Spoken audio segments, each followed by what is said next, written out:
thick as a brick. Thick as a brick. Must be one of my favorite songs. It just is. This is Samuel Trapp. This is International Flavor. You are on Damn Radio, and I welcome you. I'm very glad you are here. I just got done watching. I don't know how I missed this last night. This was on. This guy's a moron. Who in the world has Trump started to back now as far as this war in Ukraine and this idea of Kellogg? So I thought, and everybody thought, that we had gotten rid of Kellogg for a good long time, and that we weren't going to be following him. Witkoff was doing a good job. Witkoff was being spoken to. Witkoff was meeting with Putin. Witkoff was coming up with good ideas. All of a sudden, he's sidelined, and we're back to this Kellogg moron again. His new idea on Fox News. I can't take it. I just don't understand what people are thinking. 30-mile demilitarized zone. 30-mile demilitarized zone because according to Kellogg, well, all you have to do is wait out those Russians. Wait them out. Remember the Baltic states? Remember Germany that wanted to reunite after World War II and they weren't allowed? Well, it's because half of it was East Germany and half was West. And that was what they agreed to, okay? And the Baltic states, the U.S. never recognized the Baltic states as part of the Soviet Union. They just never recognized them. And so his advice to Zelensky is, well, let's just wait out that Putin. He won't be around forever, and maybe so. The World War II was over how long ago? 80 years. In fact, 80 years. Right now, 80 years has been gone. And Germany, after about 50 of those years, when did they reunite? Wasn't it 94, 95? I remember when the wall came down. I almost bought a chunk of the wall, and I figured I didn't know whether it was for real or not, that it was a real piece of the wall or not. Anyway, I wanted to let you know that my brother will be with us again tonight. Mr. Matthew Von Trapp said he'll be calling in about 15 minutes after. And so I was going to rant a bit. If you'd like to call in before there, the number is 573-746-8020. Lots of news, and I'm watching pretty heavily here with respect to the Victory Day parades. And Victory Day starts here. In fact, it's already upon them. Right now it's 10 o'clock, so it's 6 a.m. in Moscow. And the Victory Day parades will be upon us. I didn't get the exact time. Doesn't look like I'm going to be able to watch them live. Although I might try to. I'm going to get online and try to figure that out and see if I can watch them live. I think it will be a good way to go. I want to see them live if at all possible. So I want to be able to check out Victory Day. They have all of the world leaders there. Did you hear the nonsense that surrounded what went on with Vucic and Fico? I tell you, I just get so I don't get this. I truly don't understand it. So Ursula von der Leyen and Kaja Kallas said that they insisted that Vucic and Fico not go to Victory Day in Moscow. And they've both been saying they're going to go. I promise to go. I'm going to go. They've both been saying it for a very long time. And so it came upon them yesterday to leave their places of residence and fly to Moscow. And there were rumors. First, the main story. The Baltic states shut down their airspace to Vucic and Fico. Shut down their airspace. Said, nope, you can't come through our airspace because we're not going to help you get to Moscow. You won't be able to get there if you don't go through us. So one of them, Vucic, went through Baku, Azerbaijan. He had to fly. That's a 6-7 hour flight. That's a long flight. Istanbul to Kyrgyz, Bishkek was 6.5-7 hours, and this is further than that. So he had to fly to Baku, and then from Baku to Moscow is another 5-6 hours. That's I don't think I'm wrong on that, but yeah, they had to put in some time. There are rumors that he had to fly all the way to Qatar and then Qatar to Moscow, and so Doha to Moscow. That is also approximately a 6-hour flight, 7, maybe a little more. And so this petty nonsense that is going on with you can't go to Moscow, you can't do it, and now Putin, Trump is getting all involved in it too. He had the World Cup guy on, and he said, "Well, is Russia going to be able to play in the World Cup?" Well, I don't know. Are they not allowed? Trump says, "Are they not allowed?" And the FICO guy goes, "No, they're really not allowed to play in the World Cup since they're well. Maybe we could give that to them if they sign a ceasefire."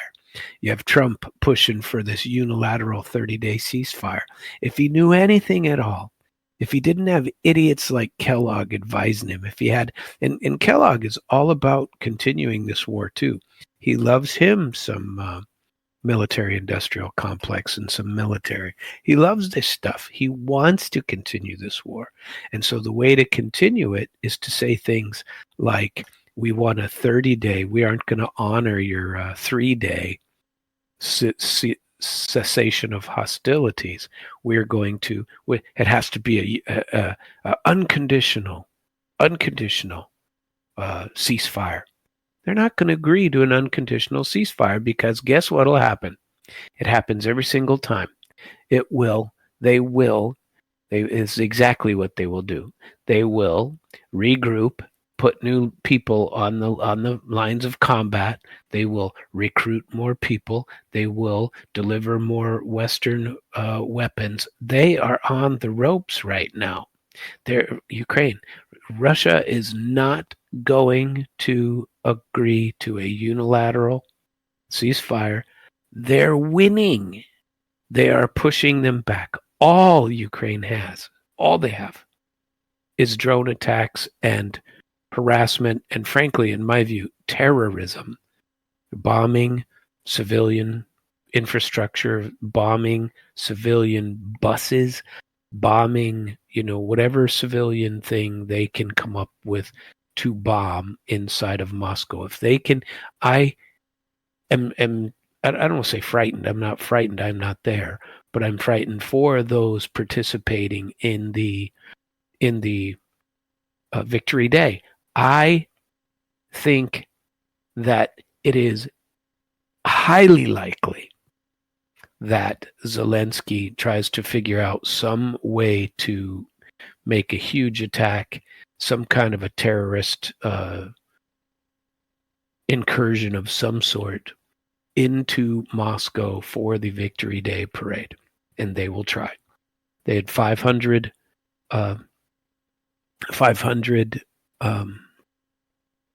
FPV drones yesterday, 2 attacks into Kursk today. So I told you last night that I was interested in seeing what would happen. What was right after the ceasefire, they tried to make 2 incursions, both pushed back to get back into Kursk. They wanted to get back into Kursk and attack from that side. And this is just We are. This is truly now. This true, and Trump is now talking big, like he can force something, and I'm afraid he's going to try. He's going to try. I don't claim to be God's gift to the military expert in military strategy, but I know this. If I was a general in Ukraine and the roles were reversed and I was pushing in and it was Russia that was crying for a 30-day ceasefire, please, please stop. Let's get to the table and talk. Everybody take a chill pill here and let's step back and let's negotiate for 30 days and nobody will just freeze the front lines in place. I guarantee you, anybody with any sense at all is going to do what? They're going to presume that in 30 days, nothing is going to end. They're going to presume that in 30 days, the peace talks aren't going to be successful. I don't understand why they aren't forcing Ukraine to engage in peace talks. They have no desire to engage in peace talks. None. And why don't they force them to, not through a third party, not outside of the same room. Do you know how mediation is done in federal court? Here's how it works. Okay, in federal court, well, in most courts, but federal court, I always liked how they handled mediation in federal court.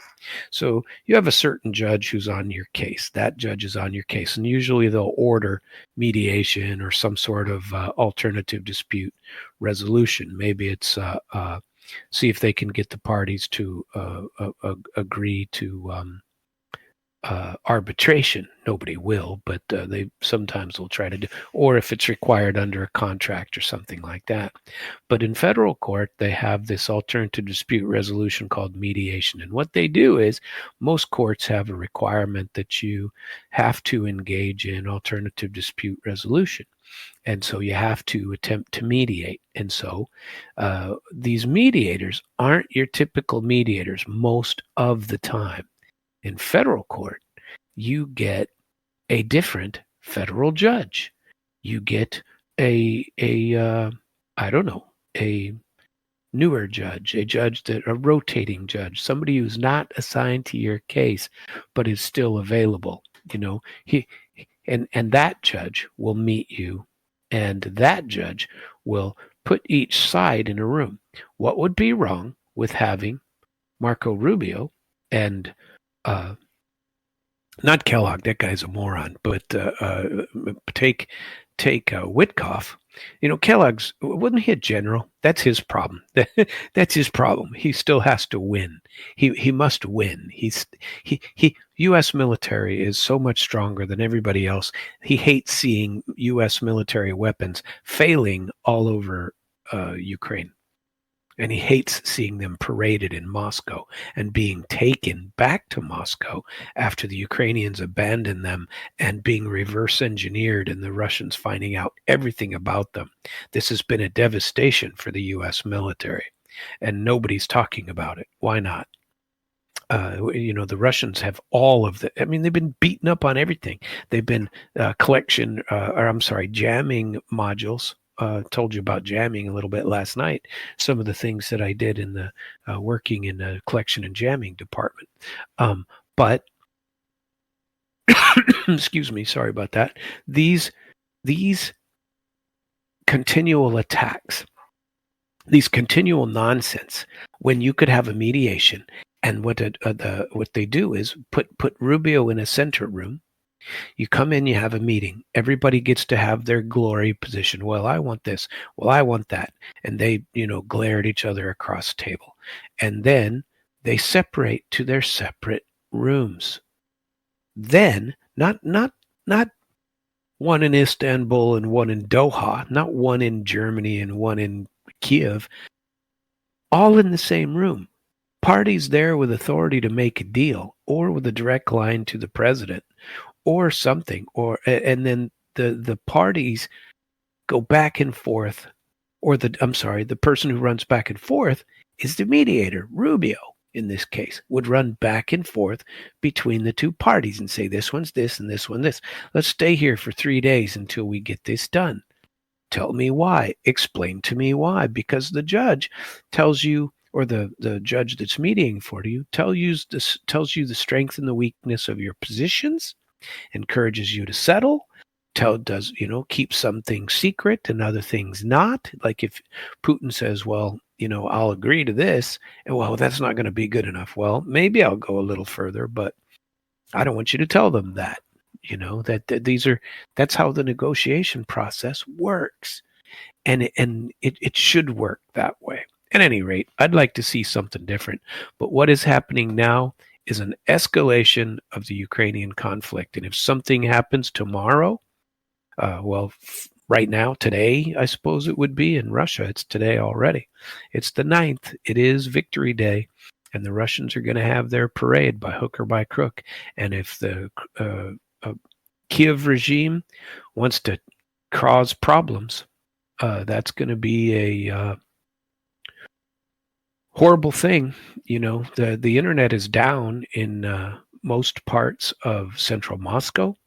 The jamming is taking it out because they're jamming to defeat any drone problems. But I wouldn't put it past Zelensky to attempt to rain some missiles, some Storm Shadows, some HIMARS, some Taurus. What's the one from France? I can't remember. But have these headed toward Moscow. I wouldn't put it past him. That guy's a terrorist, and he has zero desire to resolve this thing. And where are his unreasonable views? Well, our caller is there just in time for me and my monologue over. Here he comes. Are you with me, caller? Hey, Sam. Happy Thursday. Happy Thursday to you. And how you got done with your news of the day and whatnot, or do you need me to call back? No, I'm all good. I was whining about the horror story. Victory Day starts. It's right now. I was saying it's 6 a.m. in Moscow, and the parade is I'm not sure the exact time, but I want to say it's starting around 11. But there's festivities all day, and I was wondering about the. I was talking about how Vucic and Fico had to take circuitous routes to get to Moscow because Baltic states closed their airspace to them to not allow them. They didn't want them to get to Moscow and said, you can't cross our airspace. And so isn't that nonsense? Yeah, it's interesting. You can't go visit Moscow. What's wrong with you? So anyway. Wow. So I'm glad you joined us. Last week we were talking about further endeavors in the deep state and in conspiracy theories that turn out not to be. And I've invited you back to continue in that vein and perhaps get to the 9/11 event at some point. But I like talking to you, so you can come back anytime. What are your thoughts? Well, thank you. Thanks for having me. And I'll touch on conspiracy theories and some of those things because it's an interesting the fact that we put so much caution around the word conspiracy theory. But I'll go back. Let's first go back to what happened. You started to talk a little bit about what we touched on last week. And I'll start at the beginning and just give a 2-minute high-level overview. Week 1, we talked about the American world order, its ascendancy and decline, how decline was pegged somewhere in the late 80s. And then there were a group of rich white guys, power hungry, that got together and said, we want a new world order. In other words, when China rises, we don't want them to take power. We want to have something different. And they were thinking of something global, like, UN and these kind of things. So they started manipulating various, activities around the globe with their friends to make sure that happened. I'm not judging, I'm just saying this is what they did. Now, Yeah, didn't you tell me the name of that group at one point, and I just don't remember what it was? The organization, wasn't it? Wasn't it named something? Well, you can look at different organizations that are a part of it. I generally will put people in that group that I would generally call them globalists, right? And just say, hey, they're all for a global world order. In other words, a stronger central global government. Mm-hmm. In the second week, we talked about the Bush family. And we went back to, Happy Bush, the Prescott Bush, the grandfather of George W. Bush. And we talked about the influence of the Bush family on everything from the UN to the War College, where in the War College they started teaching now not to win wars, but to use wars to be profitable and to leverage economies and inventions and stuff, which is something the Bushes admired about the Nazis. And to make a lot of money. Yeah. And then we see the formation of the CIA, also with touching the Bush family and George H. Bush becoming a CIA operative long before he ever became director of the CIA under Gerald Ford. And he was an operative during the Bay of Pigs invasion and also when Kennedy was assassinated. Mm-hmm. So we see a group of friends that were involved in the Bay of Pigs invasion. All of them became president. Nixon, Ford, why is his the guy who replaced Kennedy was his vice president. Why is it escaping my mind? Johnson. Yeah. Lyndon B. Johnson. And Lady Bird, who was head of Bell Helicopter, really profited from that deal because as soon as Kennedy was dead, they ramped up Vietnam like you wouldn't believe. And guess who got all that money from Bell Helicopter?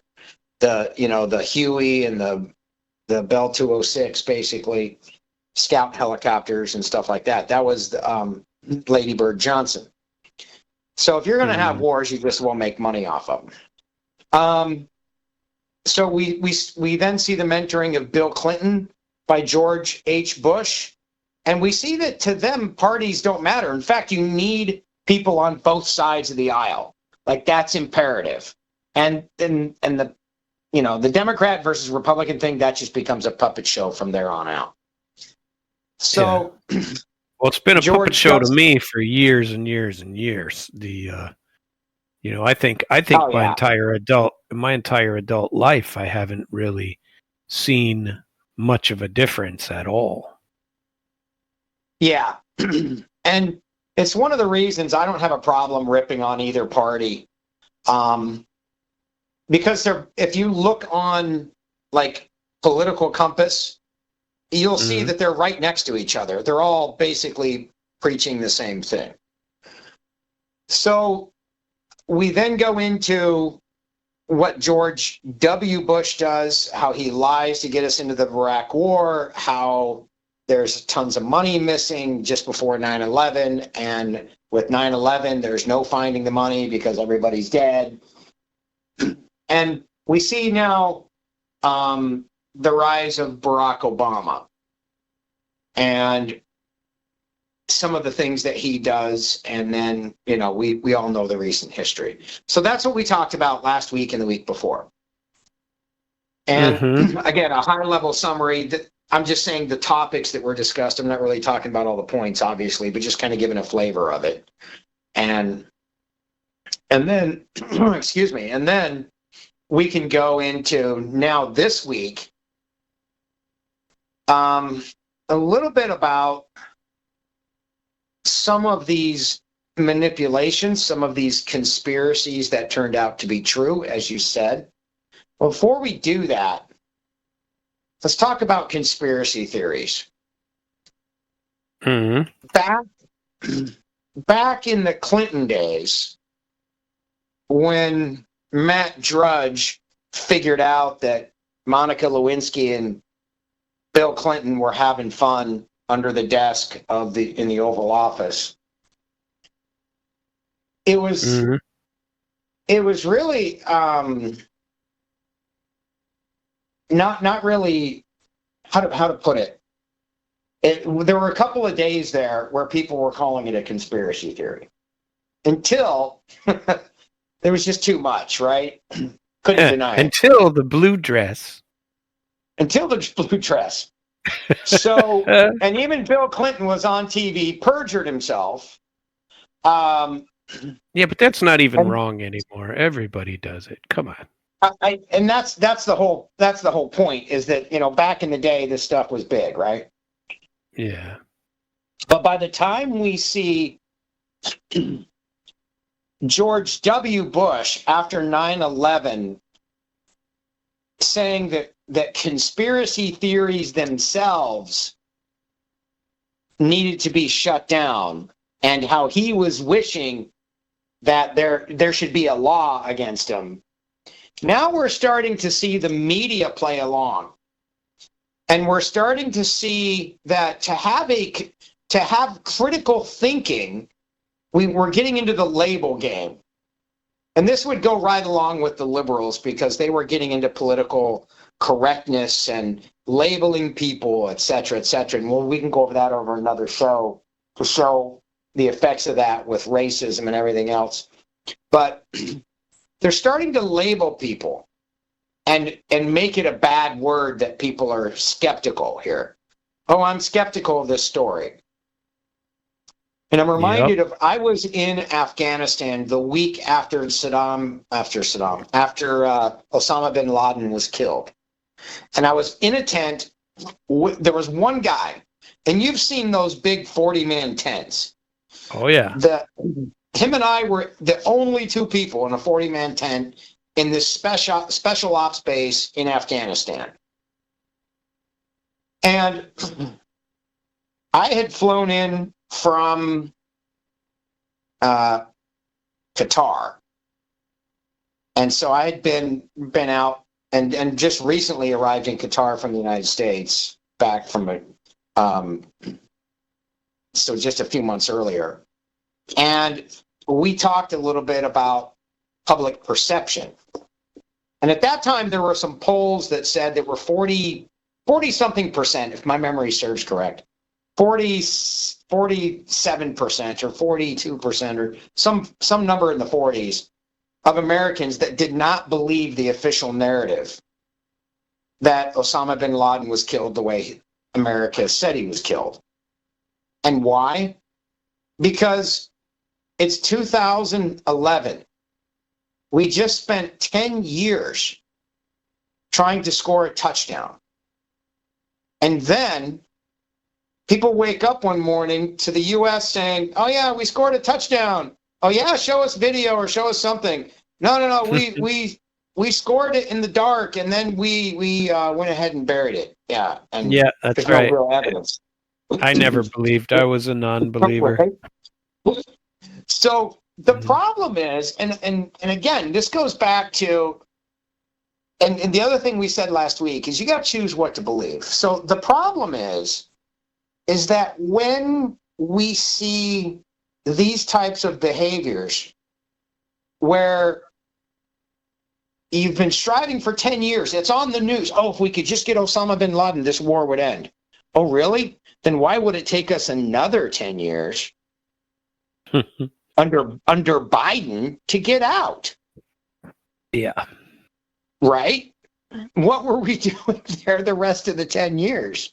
Making money. We're right? making money and nothing else.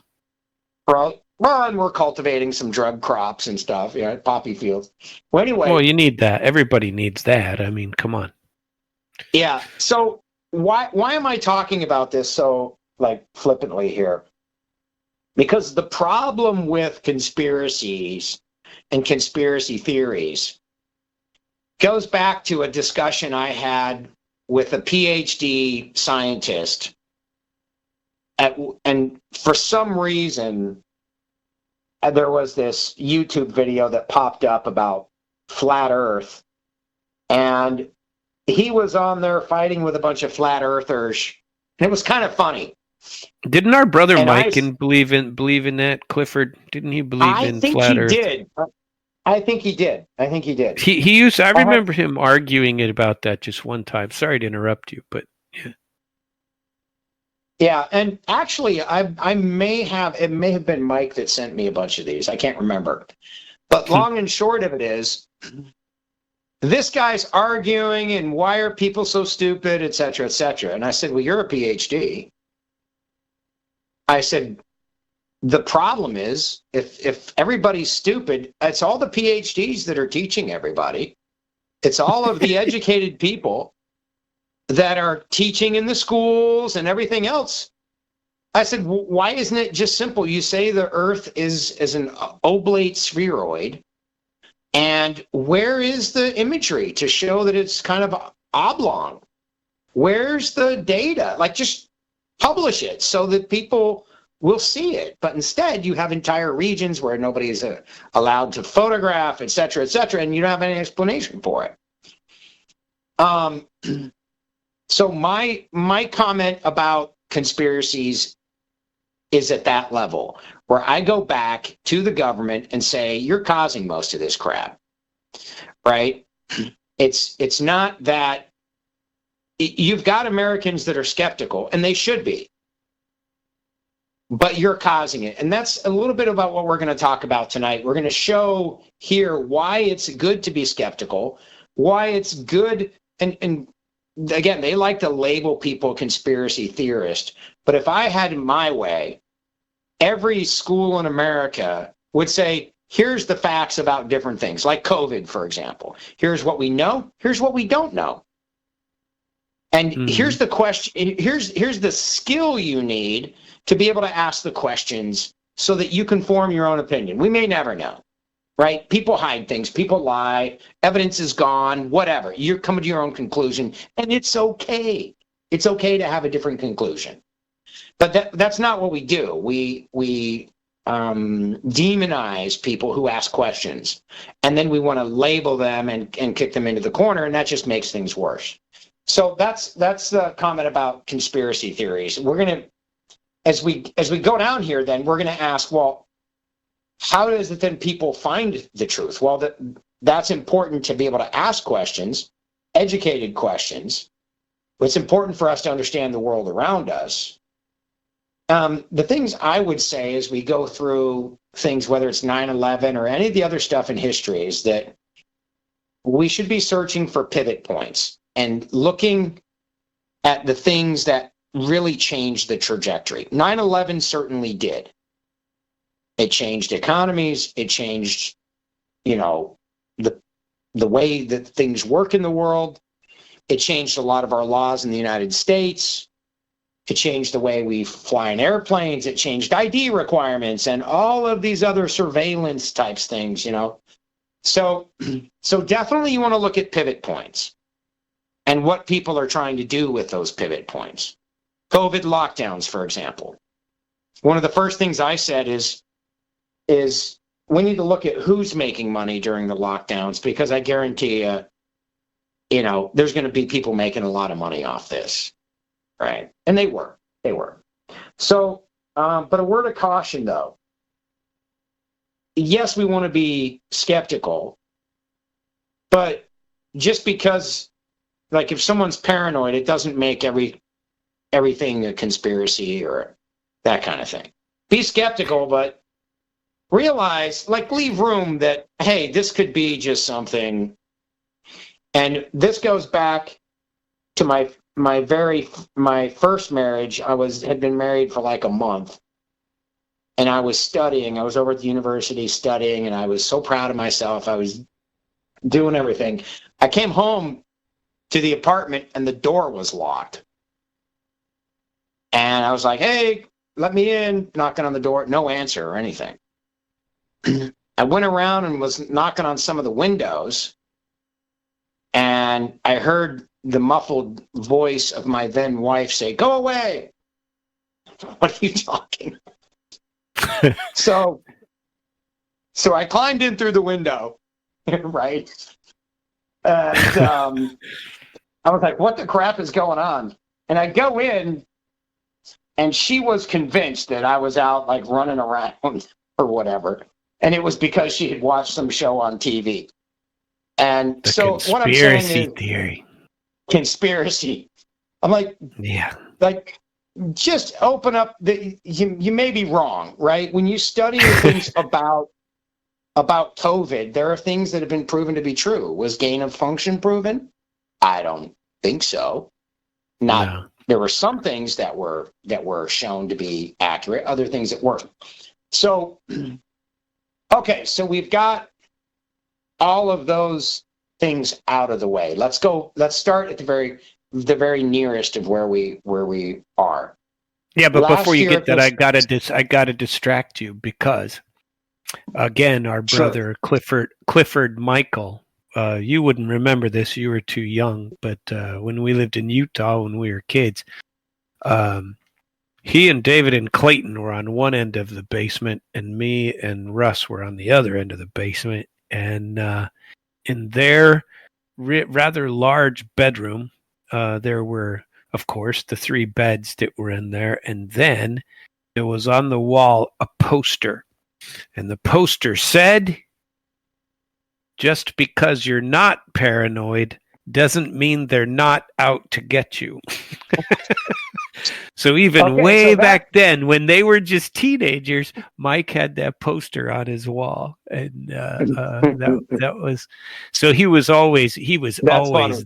that way. Yeah, sorry to interrupt you, but there you go. That's funny. Yeah, I okay, so that's the flip side of that coin, right? But you know. Yep. Okay, so let's go back. Just one short year ago, right? Right now, end of May 2024, we're all cruising along, fat, dumb, and happy, getting ready for the first debate of the election. Now, realize that in modern times, a debate like this had never been done this early. Biden wasn't even the candidate that had gotten all of the nomination votes. Like, nobody had been nominated by their party. So what are we doing so this setup was kind of, in my mind, questionable, and people should have raised alarms like, hey, why are we doing this? Yeah, but I think people did. I remember hearing stuff about it, that it's too early, there's no point, and why are we doing this? Yeah, I just think you're not wrong. I'm just saying there should not have enough been more people. Not enough people. Yeah. Right. There's never enough. Yeah. But to me, if I was Trump, and this is the one thing I have, there's a couple things I have against the way Trump operates. And one of them is this lack of knowledge about how he's oftentimes goaded into these situations to be used by the left, right? And the debate is a good example, because all the left was trying to do, the elites in the Democrat Party, this is Hillary Clinton, Nancy Pelosi, Barack Obama, those 3. All they were trying to do is get rid of our boy Biden. That's it. And they needed somebody to help them, and that was Trump. The old Trumpster. So, he's doing it now for Zelensky, but let's not digress. Yeah, and this is how and I'll refer to the globalists. I'm not being a conspiracy theorist. I'm just saying people who want global oversight, this is how they use him now. He says the darndest things, right? Mm-hmm. Anyway, I digress. So, Yep. so Biden is set up by his own party. Then unceremoniously, a few days later, they use the little auto pen to help remove him. And Yeah.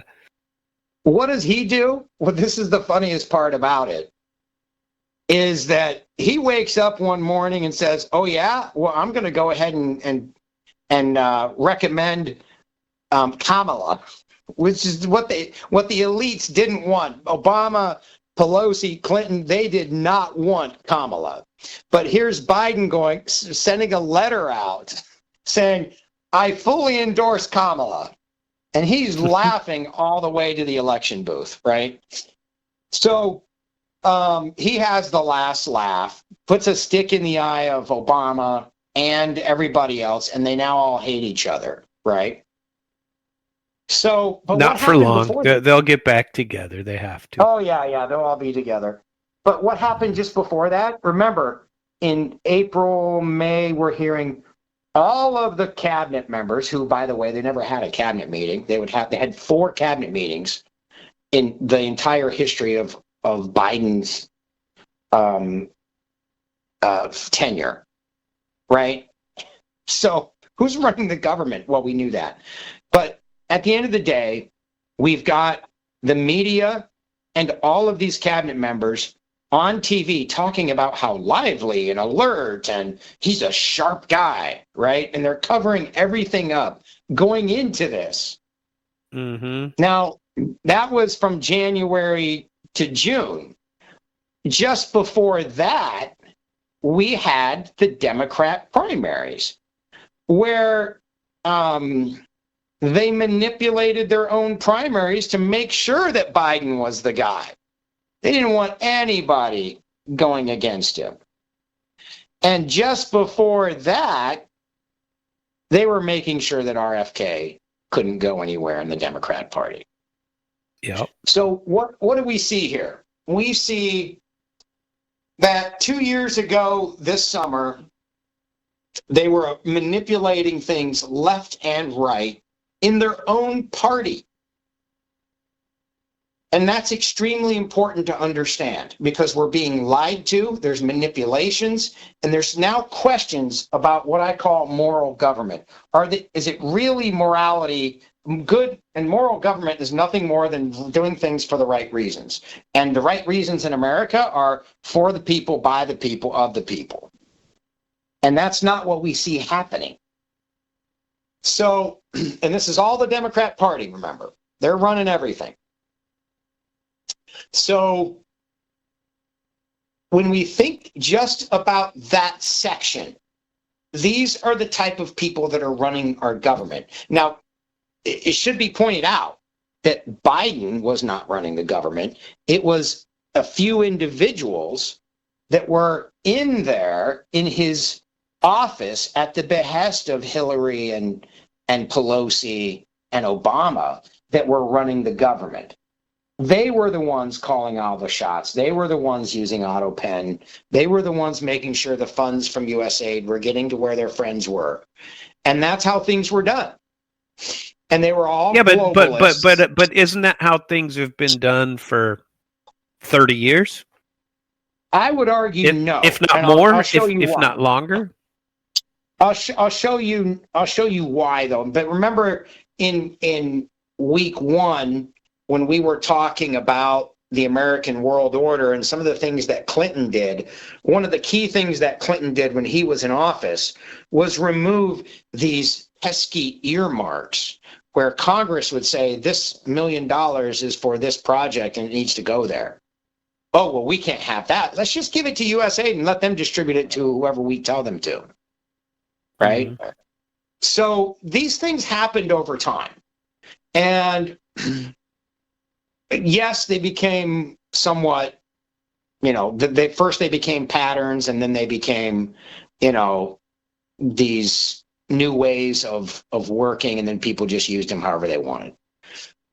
So that's the election side of it. And I spent a lot of time on that because this is the state of things as they are now, right? And we see that there's a global structure in place already that's scary because of all this. And we're the ones who funded it, right? We see very similar things where, governments are manipulated. They're doing the same things in their place that was done over here.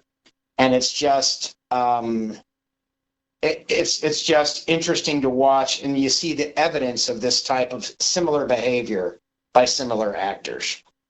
So, and we talked about that in week 1. So now let's go back a little bit further. Let's talk about how Biden got into office. We know for a fact, because Mark Zuckerberg, went on TV and apologized. X, all the files from X, which formerly Twitter, were released. So we know that there was manipulation by the media and tech giants. That's not even disputed. We know the Biden laptop, which again was a conspiracy theory, and everybody lied about it, and then it became a real thing, and then he actually, got charged with some lesser crimes and whatnot. We also see still these things during the election cycle of 2020. We see these things about Russian propaganda pop up again. And so, again, we see manipulation by the Democrat Party of elections, and that's, again, not cool. In 2020, our boy Biden was selected by the Democrats, the elite Democrats. Who was in the lead? Bernie Sanders. He had already won 3 primaries. And we see that candidates like Andrew Yang, the newspapers and media outlets received word from the Democrat Party, do not give him any more time. Don't give him time on TV, nothing. And they obliged. Because of course they don't have any journalistic integrity, right? And we see that still. So as we continue to look at this, we see that Bernie Sanders is winning because there's a lot of people still in the race. So what does Barack Obama do? He tells everybody to get out except for Bernie Sanders and Biden. And between the two, who looks the most sensible? Biden, even though he's stumbling around. And they kept him in the basement, right? So there's this big manipulation going on, everything leading up into how Biden got in the White House. There's a lot of manipulation. And now, for those who aren't into conspiracy theories, just look at the manipulation side of it. It's still manipulation. It's still wrong. And Bernie Sanders even complained about it, right? There's a podcast out there I'll send you where he was complaining. But nobody was listening to him. I remember him complaining about some of that, or hearing about it and seeing it. Yeah. Yeah.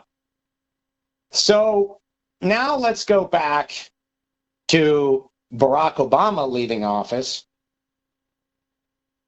and how the Russia hoax was out there, how Trump Tower was bugged, right?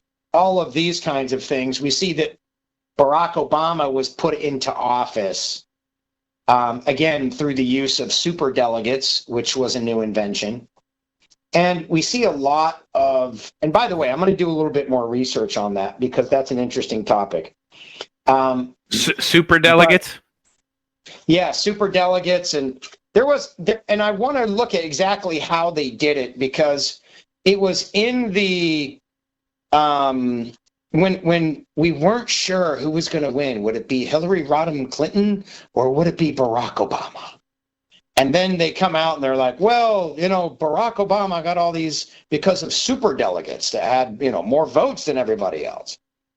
So we got to look into that whole thing, and I'll come back to you with a report on what I find. Okay. Anyway, long and short of it is,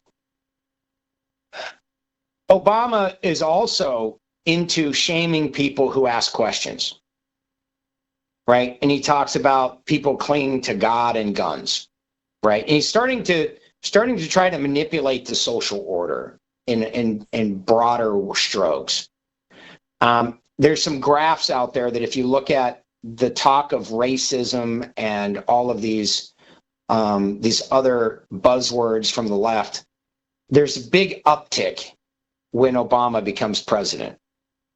And, just when you oppose Barack Obama as president, as a candidate, you can, even if you're just talking about policies, you're a racist now if you just aren't going to vote for him because he's black.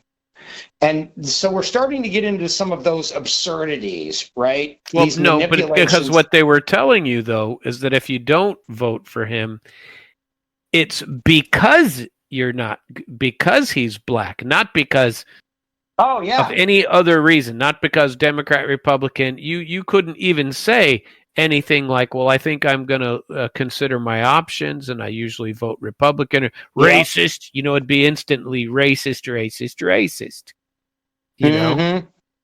Yep. True. Very true.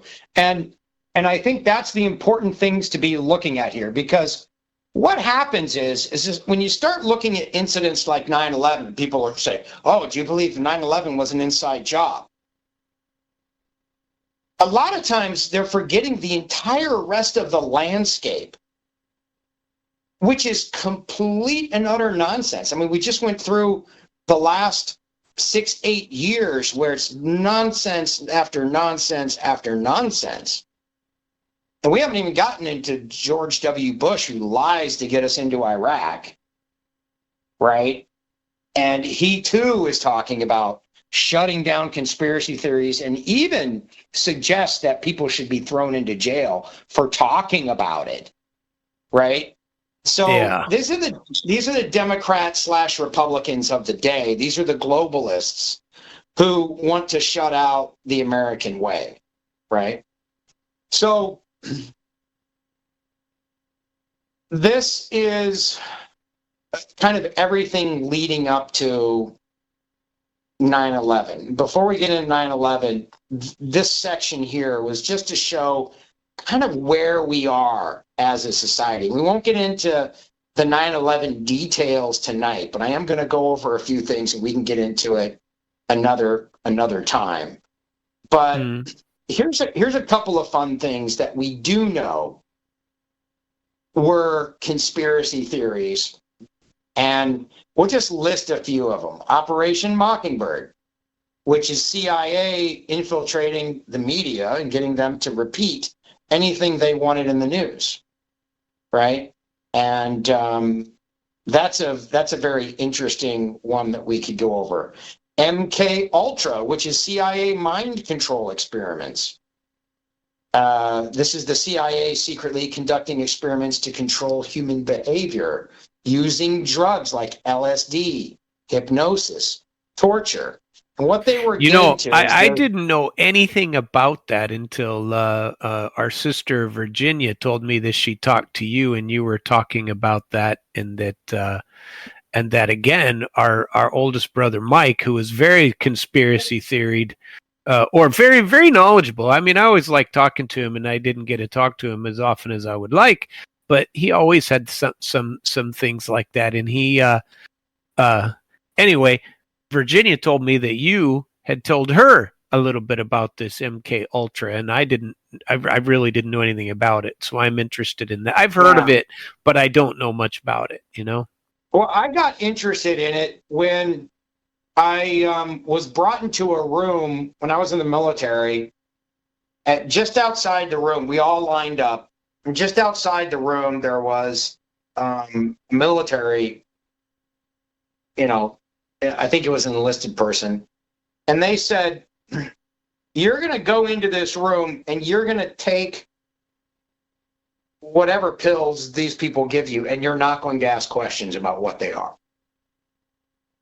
You're just going to take them. Well, he didn't outrank you. You were a warrant officer. No, this is before I was a warrant officer. Ah, I see. So we all lined up. We said, God save the Queen, went in there, and down I walked into the room. There's 2 nurses, and there's a tray full of these little cups that had pills in them. Each cup had 2 pills, and then you have a little drink of water. So I downed the 2 pills and said, And God this save the really Queen. happened to you. This really happened to you. Yeah. Yeah, it really happened to me. Yeah. And so what happened? So then what happened? So then I went out the door and went and stood in formation. That's the end of it. And nothing weird happened to you because of the pills or anything like that? Well, aside from the fact that I've had all kinds of, medical issues and stuff. But why do I say that? Because MK Ultra, remember, MK Ultra started in the 50s and went all the way to the 70s.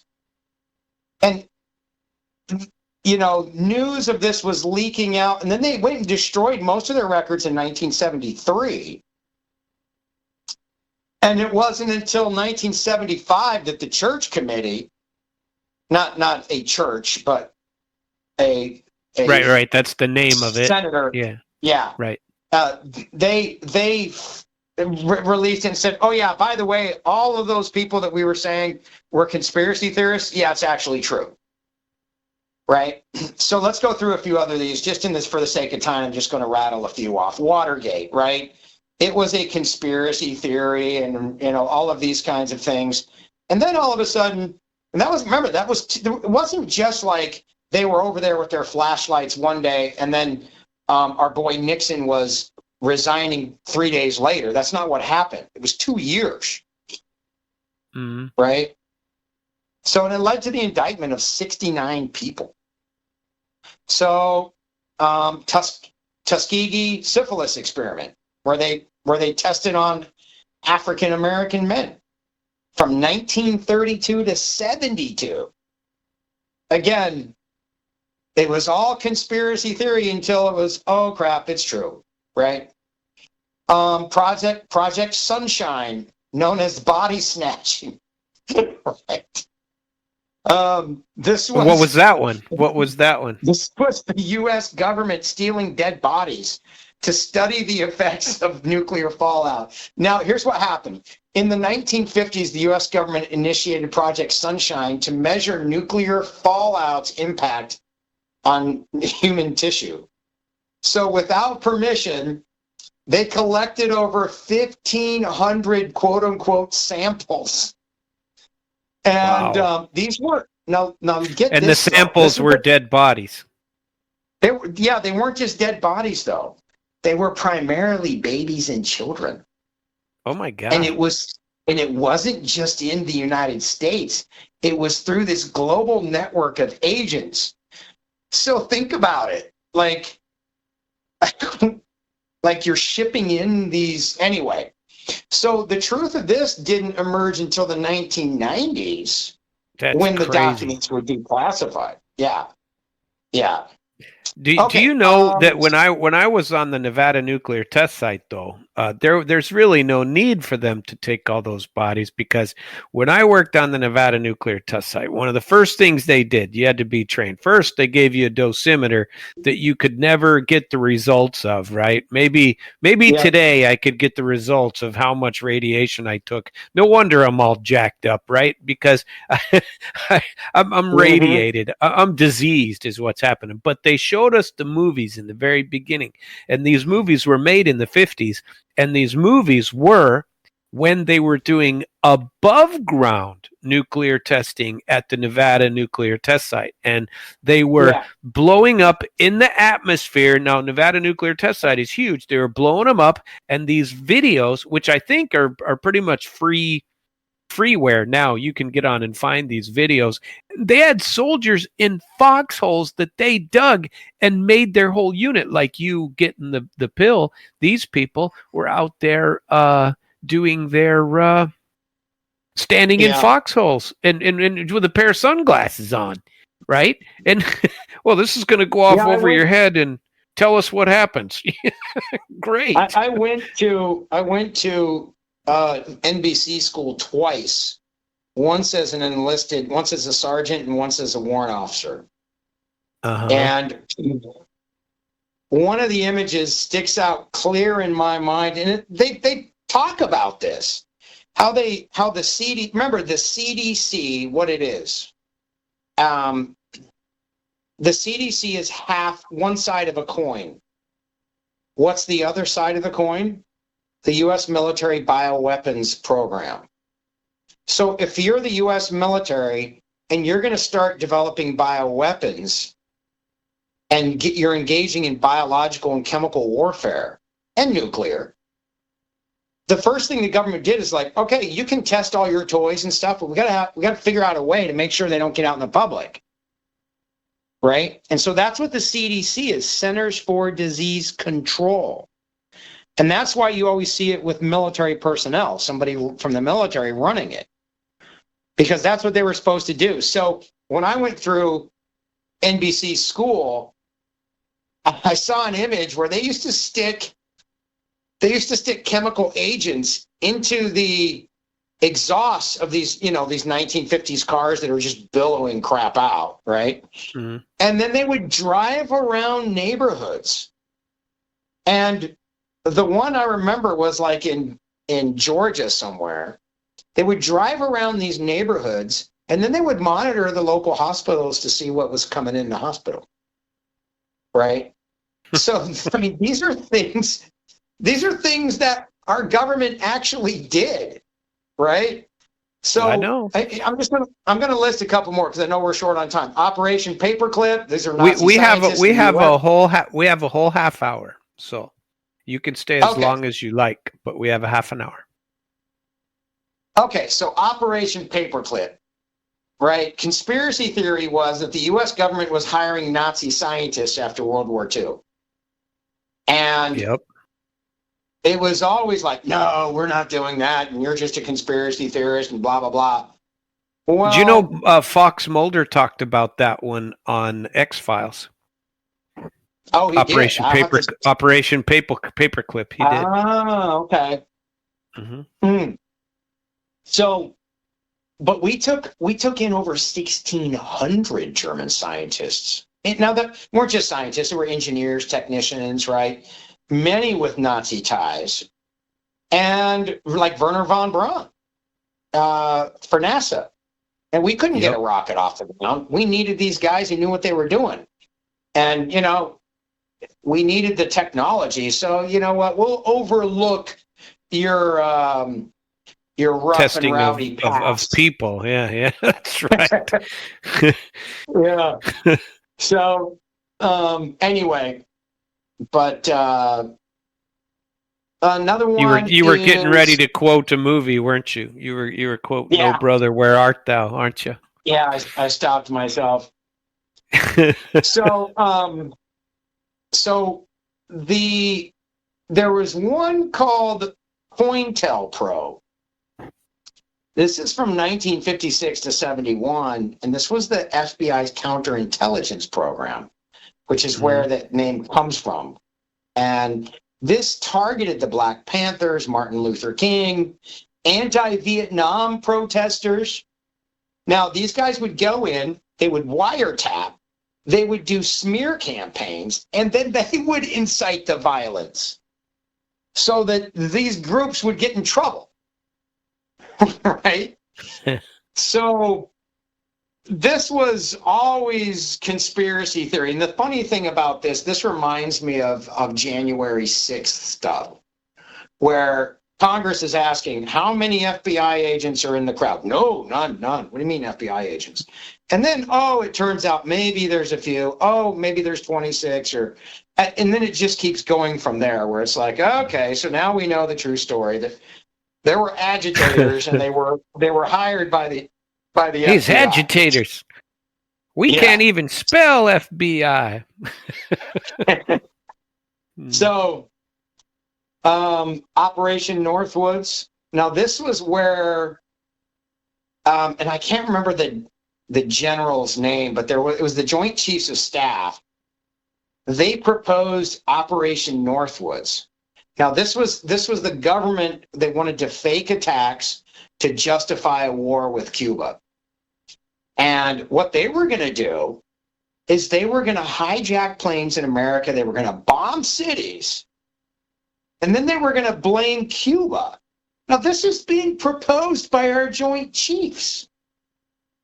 And it goes So we up shouldn't and- be surprised. We shouldn't be surprised if 9/11 is a Right. hoax. Is that what you're or we inside shouldn't job? be surprised if let's say if nothing else, somebody knew it was going to happen and all they did was make money off of it. Let's say that's the least of it. Like, hey, I know that 9/11 is going to happen tomorrow. They'll probably shut down all the airspace. I'm going to short the stocks. Right? We know that happened for a fact. There's no That's disputing. that's in that video you told me to watch too. Well, and it's also in the what's the commission for 9/11? 9/11 report. 9/11 commission. Report. Yeah, but there was 9/11 report. So at the end of the day, we already know that stuff, right? So let's say that that's the only thing that happened. It's still enough to say somebody knew it was going to happen, right? Yeah. That's all that's needed is to say somebody knew. And if somebody knew, was it the Saudis? It's not a Were they conspiracy shorting theory. stocks? It's If not they a conspiracy knew, theory it's not a anymore. It means that conspiracy somebody theory. knew. That's right. Right? If you know that the local grocery store is going to close because you're friends with the manager, so you go down there the day before and you load up on everything and, zip on out the door with it, and then everybody else is left high and dry when the store closes that night, right? So I was working at a computer store way back in Savannah, Georgia. I just loved computer stuff and would always build these computers. And I worked for this place called Merlin Computers. And this guy had like 5 stores in Florida and around Savannah and these other places. And I was working there one night, and then a couple of the guys that worked there that were like the full-timers, one of them was like, hey, I'm gonna take this computer home. Jack or Jay or whatever the guy's name was that owned the store said I could take this one home, right? And the other guy was like, well, I'm gonna take one home too, and this and that. And I was thinking maybe I should be taking one home. But anyway, the next morning I get a call from this guy who usually opens up during the day, and he goes, Matt, the store is gone. I go, what do you mean the store is gone? It's in a shopping mall. And he goes, no, you got to come over here. So I went over. The place was empty. I mean, not a thing on the walls, not even a label of the name of the store. And they had shut it down. And these 2 jokers knew the night before. They knew, right? And so therefore they took something because they knew the inventory would be jacked up and nobody would know the difference. So they were scamming on their lease, and so they ended it in the middle of the night. Yeah. And so when you look at 9/11, the day before 9/11, we see that Donald Rumsfeld stands up on September 10th, 2001, to a press conference to announce, we don't know where $1 trillion is. We're going to find it. We've got a team on it. The next day, that team was killed in the Pentagon. All of them. Right? Oh, sorry, we can't find that $1 trillion now. And the records. And the records of it. And, oh, by the way, we've got bigger fish to fry because the world's falling apart. So that trillion will just have to. So we need another trillion. Yeah, we need to give us another trillion. It was probably sitting in a vault somewhere. So anyway, if we only had that $10,000 we gave to the hockey player that was screwing the preacher. Yeah. So these are some of the things we're talking about, right? Again, just simple, like, what are the criteria we use to ask questions here, right? So now let's look at the coup. There's some that go way back, like the coup against FDR. Now, this is a conspiracy theory back in the day that wealthy businessmen were plotting a fascist coup against President Franklin D. Roosevelt. And what the truth was is that in 1933, retired Marine Corps General Smedley Butler, which you don't come up with these names in our century, but Smedley Butler testified that he was approached by a businessman, including figures tied to Chase Bank, General Motors, and DuPont, to lead a coup against FDR and install a fascist government, right? And it was later in 1934 that a congressional committee confirmed the plot's existence, right? Nobody was prosecuted. So this is a good drop-off point for JP Morgan, like Chase, right? And DuPont. Why DuPont? Well, back in the day, the DuPont family was looking at New York City, and they're like, you know what? We're tired of all these blue-collar people out here. Like, we want to turn this into a service town. We want this to be white collar. We want it to be, upper class. We want our property values to go up. So they bought all of the factories in New York on Manhattan, the peninsula out there. And they bought them and they moved them off the